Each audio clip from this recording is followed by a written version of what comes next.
JD Vance, this guy keeps messing up.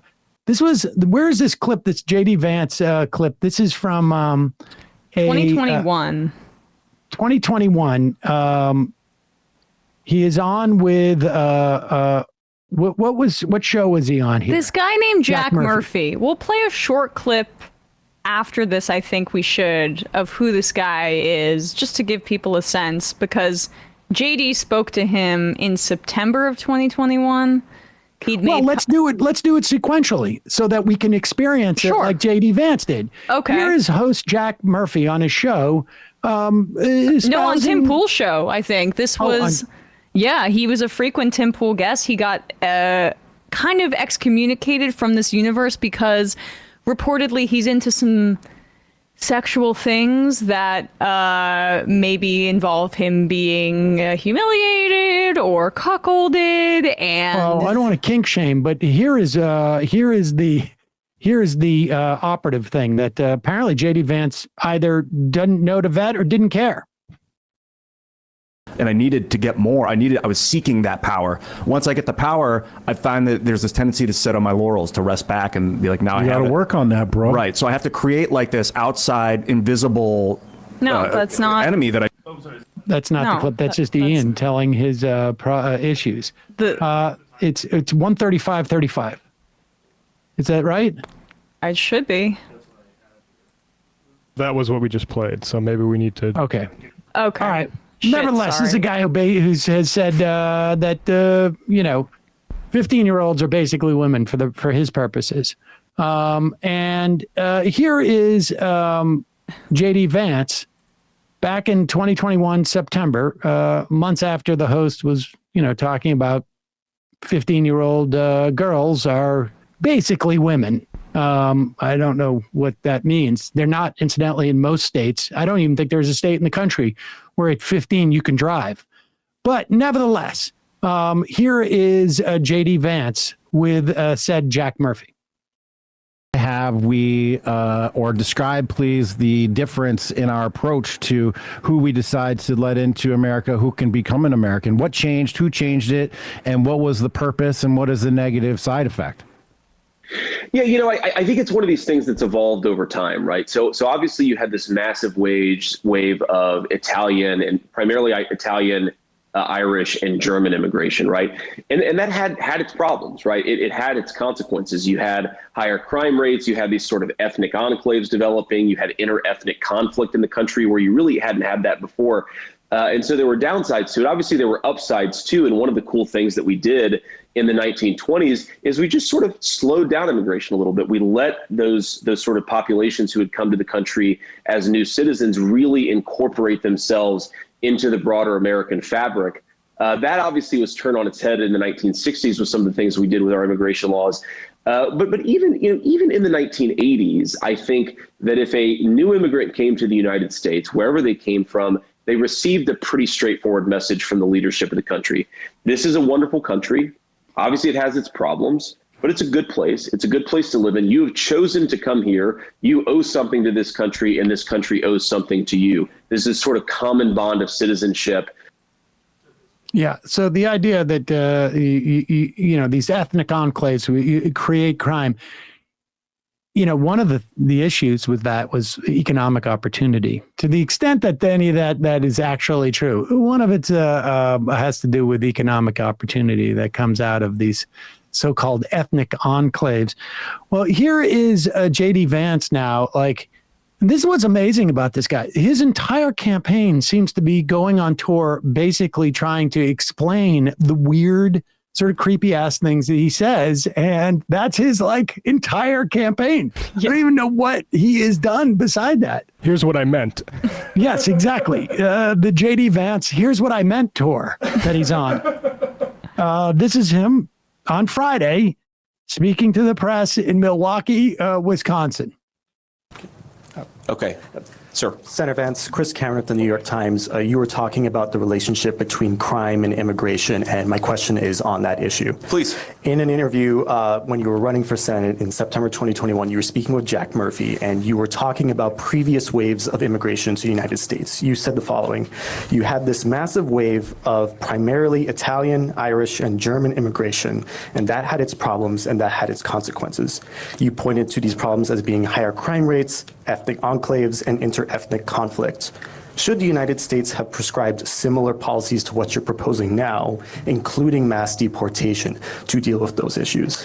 Well, first of all, I also said there were a lot of benefits to that wave of immigration, but has anybody ever seen the movie Gangs of New York? That's what I'm talking about. We know that when you have these massive ethnic enclaves forming in our country, it can sometimes lead to higher crime rates. Does anybody want to take a look at like the so-called ethnic enclaves that are all around here, like groups of white people? Yeah. What does this mean? Like, it's just like, did you see that movie? I mean, what about I guess maybe the Sharks and the Jets too? Yeah, you're right. Can we You're ever right. West Side Story. historicize? Could we ever historicize this, or is it always like racial hordes? Because why was it that there was so much Irish immigration to America, for instance? Does it have anything to do with maybe the British Empire and things that were going on with, say, their markets and potatoes and exports and Starving stuff like them? that? Yeah, Yeah. exactly. Yeah. It's ridiculous. And Gangs of New York, I don't know if he knows this, but it's a fictionalized portrayal of that time period. Well, it's 4 hours of fiction, which kind of means 1 hour of nonfiction. It's a good bit. That's Republican culture math. There is something to be said about this because there's this huge ethnic enclave that has been in southern Manhattan for quite some time around the Wall Street area. And the enormous amount of crime that has come out of that one little distinct street, in fact, over the generations is crazy. It really is crazy.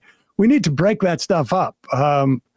Get it? It's amazing. This guy. He knew that question was coming. Yeah. Right. Like he knew that had surfaced. And so he knew the question was coming and he was armed and ready with his Gangs of New York. Yeah, it's no longer like a reference to the Moynihan Report or something. It's just a Scorsese film that's very loosely based on reality.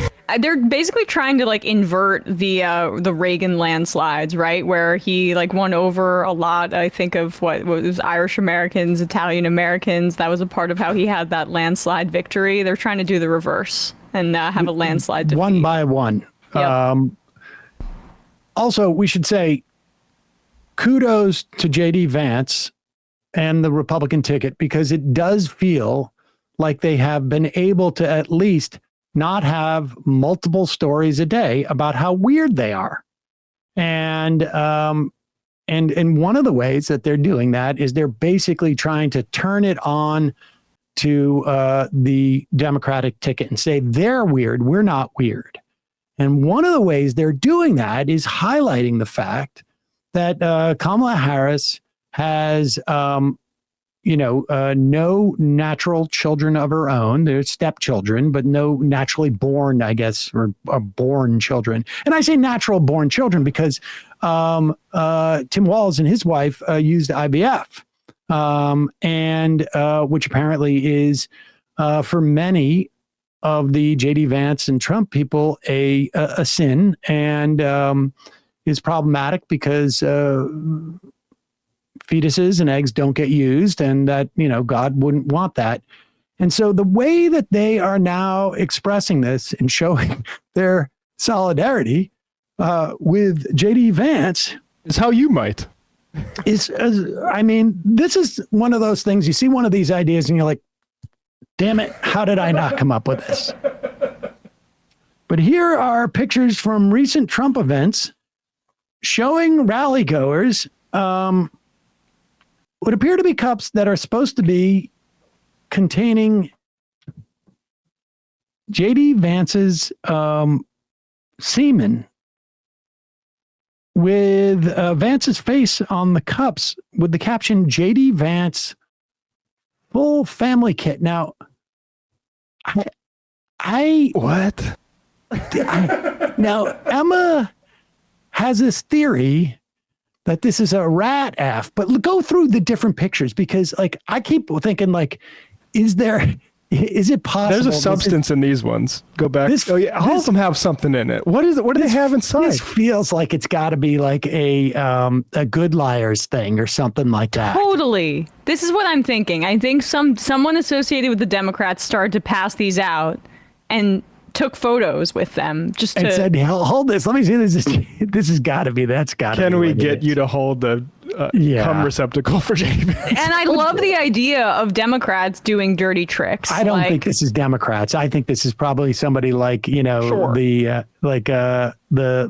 Good Liars or something like that. But I will say this. Here's the thing. It's believable. Yeah. That's the thing that is, like, they have gone so far with this that it's believable. And it's fascinating. Now, I know there are people going to say this is disingenuous for you to come out there and show these things and, say that these, but let's be honest. It may be disingenuous to say that these people, I mean, they're holding it, but they may not know why. But the obsession with other people's bodily functions and sexuality is real. Yeah. And the desire for control is real. And the desire to get rid of IVF is real. And the fact that JD Vance believes that people who don't have children in our society should have less political power is real. All of these things are real. Because I don't get it, right? Like, if you are ejaculating in a cup, usually that's either to test one sperm or to then use said sperm to fertilize an egg via IVF, right? So why would we be carrying... What'd you say? Yeah, I don't know why you would do that. Right? I don't know why you would do it. Just to show you can. There is a lot to be said about controlling the bodily fluids. That is an important thing. Like, we're going to inseminate you with JD Vance's sperm. Is that the message that they're giving to America? Okay. Well, because that is, if they want to give that message to America, we're talking about a 50-state landslide because nobody wants that guy anywhere near them. JD Vance is like one of those poorly behaved fertility doctors that make documentaries about. Poorly behaved is doing a lot of work there. Sorry. Somebody has pointed to Elise Thomas. I'm not sure who she is. She's a OSINT analyst at ISD Global, and says, I may never forgive 2024 for making me type Vance Jizz Cup into a search bar. The earliest posts I found come from an account with what appears to be an AI-generated profile pic. This account was created November 23rd and has been dormant for months. Woke up 3 days ago. So it sounds like it is probably fake, but it's well done. Sure. And it's part of the campaign. I mean, look, before anybody criticizes us for giving publicity to the what we suspect is a fake campaign to promote JD Vance's semen in a cup at rallies, we should also say, here's something fake from their own candidate, Donald Trump, posting on Truth Social that AI created, and we also know the Elon Musk, right? AI video that he put out the other day. But here is, pop this up on the screen. This is Donald Trump with a series of images of Taylor Swift and her fans. Yeah. Promoting Trump. Shock after the cancellation of the Taylor Swift concert being targeted by ISIS. Swifties have determined they want a strong leader in the White House. The Swifties for Trump movement is real, says at Amuse on Elon Musk's Twitter X. Now, to be fair, there is a satire in the thing, but now you see all the pictures is going around. Somebody, the Kamala campaign is starting to panic now that Swifties for Trump is starting to gain some momentum. So, of course, lie. Taylor wants you to vote for Donald Trump. Did Donald Trump retweet these, or what did he do? He posted, "I accept," and then a bunch of screenshots of it. Go to the last one here. Yeah, okay. They're really excited about this. Looks like just, I don't know, an Ole Miss. Where do we have is that the Trump one right there? Sorority event. But yeah, I mean, this is his post that says "I accept." So yeah, this should not be allowed. It looks like one genuine woman there in a Swifties for Trump thing, and then the rest is AI generated. Yeah. There's also this. I don't know. I mean, if this is the staging for Thursday night, I'll be pretty impressed. But Kamala Harris in a communist Chicago. Bigger crowd than Trump would draw, though. Also, just not like a well-designed image there, because you can't even see her face. This could literally be anybody. This is, you don't understand. This is actually an iconic photograph. This is an iconic mise en scène that was taken of Castro by Raul Corrales, actually. See if you can find that Corrales pic of Castro sitting on a podium overlooking the main square in Havana once he had come into the city. And you can find it, Raul Corrales photograph of Castro. That's a iconic photo. It's a beautiful photo. I only know about it because my ex-wife did a documentary on this, and we went to Cuba, 25 years ago. So that picture's up there. Do you have it? Oh, yeah, I think is it. Yeah, there it is. That Corrales picture right there. You got to feel for all the people behind the giant communist flag on Kamala, but they're putting it up for the sake of the party. They have to get their view obscured. Just look at the back of it. Those are tough sheets. Oh, speaking of disingenuous, here's just one more Trump truth. Also, then Kamala Harris. This is a repost of Wall Street Apes, which is, I think, a big constituency of the GOP. Kamala Harris is an actual communist. Price control and the gun confiscation and mass censorship, the open borders and skyrocketing housing costs and debt slavery. Get ready for America to be a totalitarian nightmare. We must vote Donald Trump 2020 to save America. I am totally ready for that. Totally ready for that.